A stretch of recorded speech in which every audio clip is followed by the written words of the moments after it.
welcome back guys. So let's discuss question number 4 of tutorial sheet 5. Okay, this is the last question जो कि हम discuss करेंगे and हमारे internal exams में सिर्फ क्वेश्चन नंबर 4 तक आएगा. ठीक है. सो अगेन ये क्वेश्चन इंपॉर्टेंट होने वाला है. ठीक है, आपको प्रैक्टिस करने को मिलेगा कि हम स्क्रोडिंजर इक्वेशन को कैसे सॉल्व करते हैं एंड कैसे उसका सोल्यूशन निकालते हैं. ठीक है. सो हमें एक पोटेंशियल गिवन है, spherically symmetric potential which is r less than a पर इन्फानाइट है, a and a plus b के बीच में माइनस वी नोट है and r greater than a plus b के लिए 0 है. सो हमें फर्स्ट पार्ट में सोल्व करना है स्क्रोडिंजर इक्वेशन को for L is equals to 0 S wave case and show that the allowed energy levels can be obtained by solving this equation. This equation is known as the transcendental equation, जो कि हम भी derive करेंगे. ठीक है, transcendental equation. ठीक है. सो ये जो स्फेरिकल पोटेंशियल गिवन है हमें, ये कैसा दिखेगा मैं ड्रॉ करने की कोशिश करता हूँ. देखो,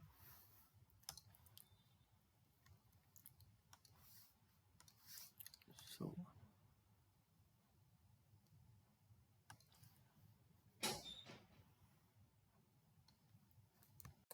जस्ट अ मिनट.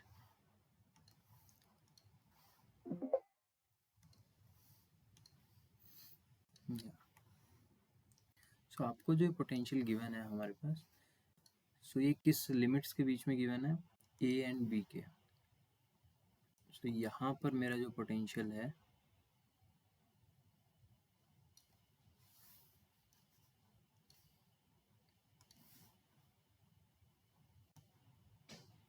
ये ऐसे. ठीक है, या so at r is equals to a, this point is at r is equals to a and this point is at r is equals to a plus b. a and a plus b के बीच में हमारा जो potential है उसकी value minus v naught है. ठीक है, एंड उससे पीछे 0 है एंड उसके बाद भी उससे पहले इन्फानाइट है एंड उसके बाद 0 है. सो यहाँ पर हमारा पोटेंशियल है वी आर एंड यहाँ पर एक्स एक्सिस पर क्या है, R. R is the distance from the centre of the particle. ठीक है. सो मैं कह सकता हूँ मेरे पास कितने रीजन है, यहाँ पे 3 रीजन है.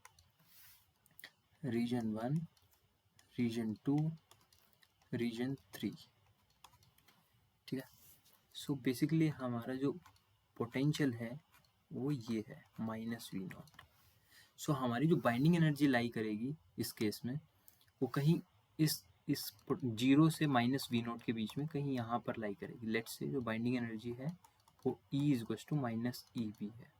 ठीक है, नेगेटिव होगी 0 से इसके बीच में. सो मैं पहले time independent Schrödinger wave equation लिखता हूँ. तो देखो, ये तो हो गया अपना पोटेंशियल जो हमें क्वेश्चन में गिवन है. V R is infinity when r is less than a, it is minus v naught when r is in between a and a plus b, and 0 when r is greater than a plus b. ठीक है. सो पहले हम लिखते हैं time independent Schrödinger equation, जो कि कैसी दिखती है. So minus H cut square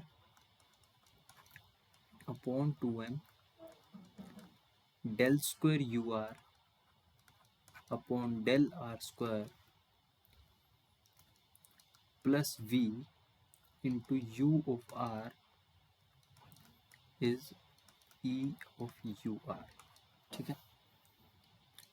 so इसको मैं थोड़ा सा सोल्व करके लिखता हूँ. देखो, b square u of r upon del are square del and plus 2m upon h cross square 2m upon h cross square, and मैं इसको यहाँ पर लिख देता हूँ e minus v as a function of r into U R. यहाँ पे हमारे जो यू आर है ये radial part of wave function है. ठीक है, this is radial part of wave function.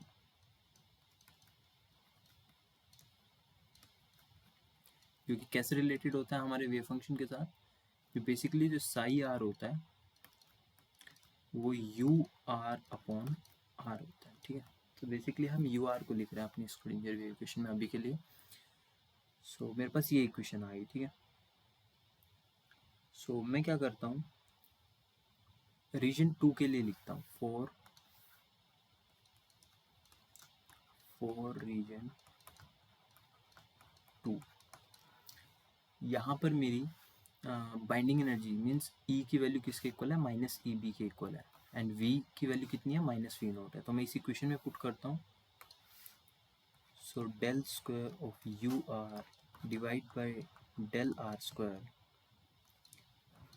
Plus 2m upon H cross square, e की वैल्यू किसके इक्वल पुट करनी है, माइनस ई बी के, इस रीजन के अंदर, एंड v को हमें माइनस वी नॉट पुट करना है। सो इसको अगर मैं थोड़ा सा सिंप्लीफाई करके लिखूं, so del square U are upon del are square plus 2m upon H cross square, I can write it v0 plus eb into ur is equals to 0। अब देखो इस इक्वेशन को मैं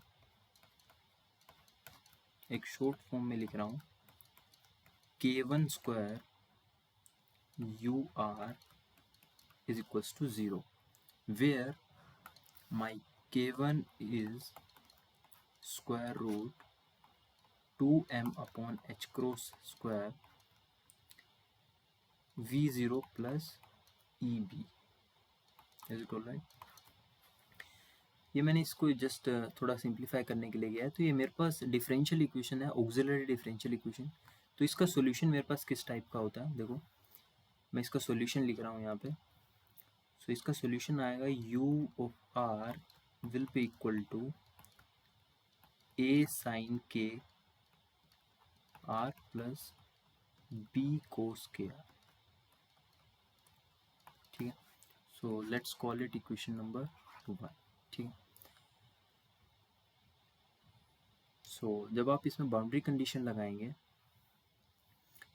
तो आपके पास आप बोलेंगे that r is equals to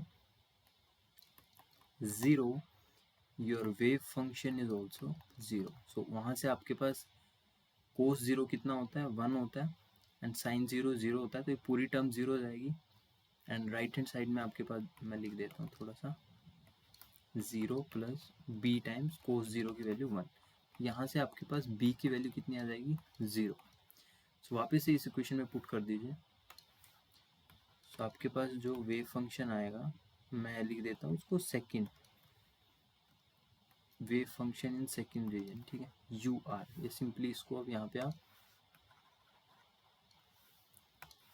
ऐसे लिखिए, ठीक है। सो सिंपली किसके इक्वल आएगा, b तो 0 है, so a times sign k, और क्या आप इसको k1 लिखिए क्योंकि हमने इसको k1 एज्यूम किया है ना। तो ये आएगा। सो let's call it equation number 2। अभी हम क्या करते हैं, वापस अपनी स्क्रोडिंजर इक्वेशन को सोल्व करते हैं for region number 3। For region 3, region 3 में क्या है, हमारा जो पोटेंशियल है v वो 0 हो गया, and E is equals to E B. देखो रीजन 3 के अंदर हमारे पास, यानी इस पॉइंट इस रीजन की मैं बात कर रहा हूँ, यहाँ पर मेरे पास जो पोटेंशियल है वो 0 हो गया। सो वापस से इस इक्वेशन में पुट करेंगे। तो जब आप v को 0 पुट करोगे तो यहाँ पर सिंपली क्या बचेगा, 2m upon H cross square E B into U R, ठीक है। सो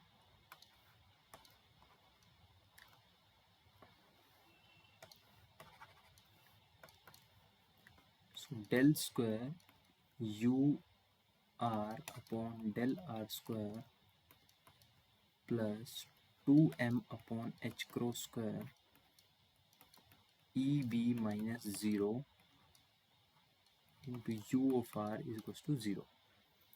So यहाँ पर मैं इस इक्वेशन को कैसे लिख रहा हूँ, del square of u are upon del are square plus k two square times u r is equals to 0, where my q2 is square root of 2m upon h cross square times eb. ठीक है, k1 and k2 की value याद रखना, हम last में use करेंगे part B के अंदर. ठीक है, सो अगेन ये सेकंड डिफरेंशियल इक्वेशन है, ऑक्सिलरी डिफरेंशियल इक्वेशन. इसका सॉल्यूशन क्या आएगा हमारे पास? अच्छा, जो ई है वो माइनस ई बी है, बेसिकली यहाँ पे माइनस आएगा. सो ये माइनस साइन आएगा. ठीक है, तो इस इक्वेशन का जो सॉल्यूशन है यानी वेव फंक्शन, और इस वेव फंक्शन को हम बोलते हैं u3, वो किसके इक्वल आएगा? d times exponential k2r plus c times exponential minus k2r. ठीक है, सो यहाँ पे अगेन हम बाउंड्री कंडीशंस पुट करेंगे. तो at we know that at r is equals to infinity हमारा जो पोटेंशियल होता है वो किसके इक्वल होगा? 0 के इक्वल होगा. तो जब आप यहाँ पर 0 पुट करेंगे सो एक्सपोनेंशियल यहाँ पर सिर्फ d बचेगा, sorry d exponential infinity plus जब एक्सपोनेंशियल माइनस इन्फिनिटी होगा तो ये टर्म पूरी क्या हो जाएगी? 0 हो जाएगी. सो d इंटू एक्सपोनेंशियल इन्फिनिटी ये 0 है, इसका मतलब क्या है कि हमारी d की वैल्यू 0 है. ठीक है, वापस से इस इक्वेशन में पुट करेंगे हम. सो u3 wave function in third region is equals to d times exponential k2 into r. So this is equation number 3. Is it all right? So we have equation number 2 and equation number 3. So अब हम क्या करेंगे, हमें पता है कि हमारा जो वेव फंक्शन होता है वो कंटिन्यूस होता है. Wave function is continuous and its first derivative is also continuous. First derivative is also continuous. सो हमारे पास दो बाउंड्री है अपने पोटेंशियल वेल के लिए, at r is equals to a and r is equals to a plus b. तो किसी पर भी आप ये दोनों प्रॉपर्टीज को अप्लाई कर सकते हो. So let r is equals to a पर पुट करते हैं. ठीक है, so at r is equals to a हमारा जो वेव फंक्शन होगा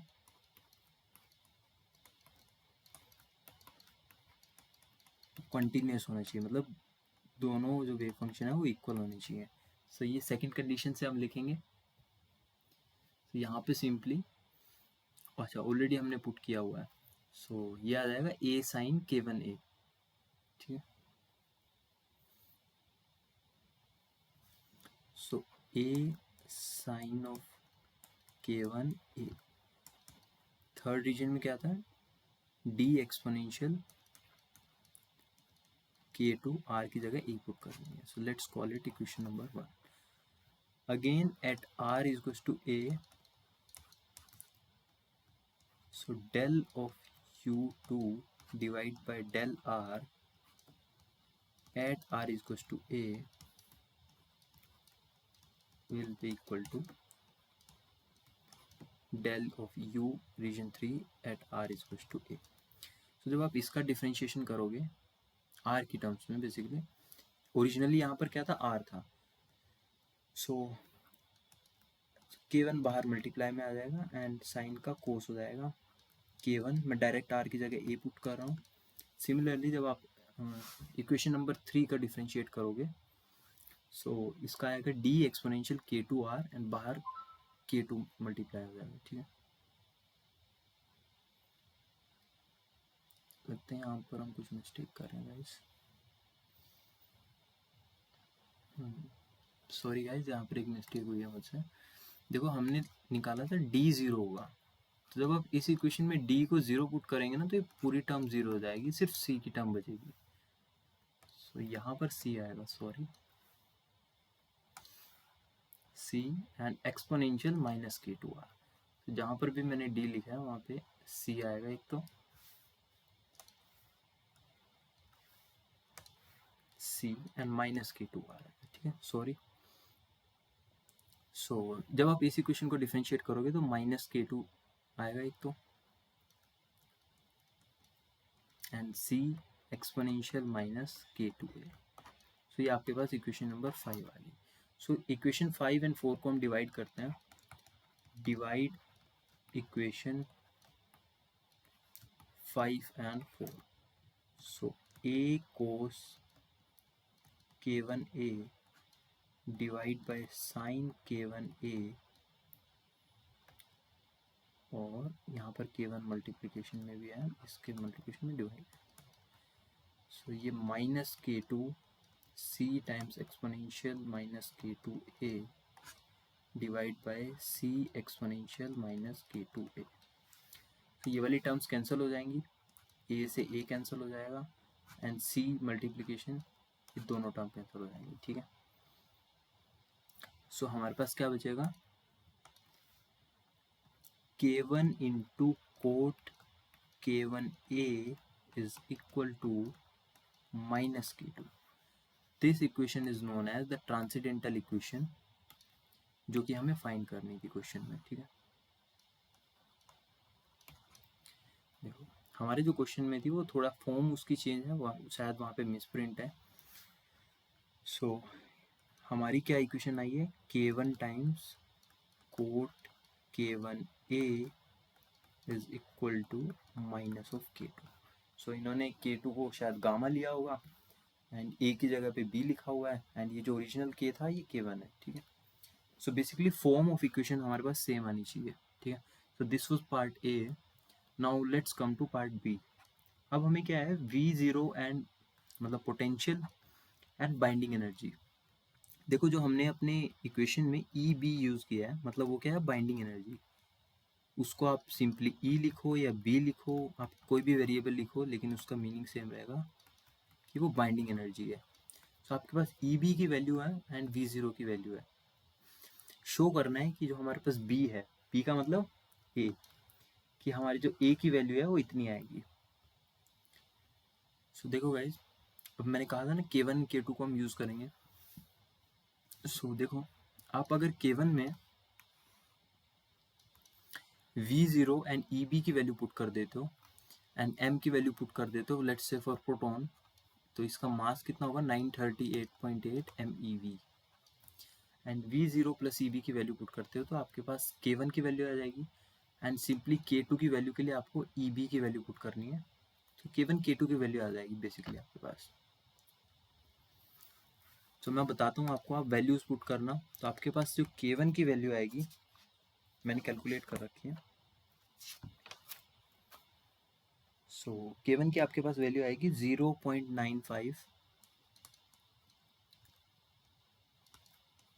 फेमटोमीटर इनवर्स, एंड आपके पास जो k2 की वैल्यू आएगी वो आएगी आपके पास 0.23। सो ये दोनों k1 एंड k2 की वैल्यू आपको इस ट्रांसेंडेंटल इक्वेशन में रखनी है। तो यहाँ से अगर मैं कोट k1a लिखूँ, सो किसके इक्वल होगा, माइनस k2 बाई k1, और k1 टाइम्स a लिखूँ तो cot inverse minus k2 by k1, ठीक है। और सिंपली यहाँ से अगर मैं a की वैल्यू लिखूँ, सो वो होगी 1/k1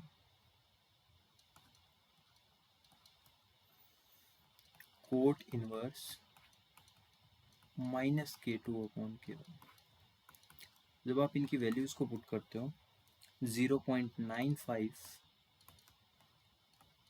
cot inverse and 0.25 divide by 0.95, तो आपके पास a की जो अप्रोक्सीमेट वैल्यू आती है वो 1.394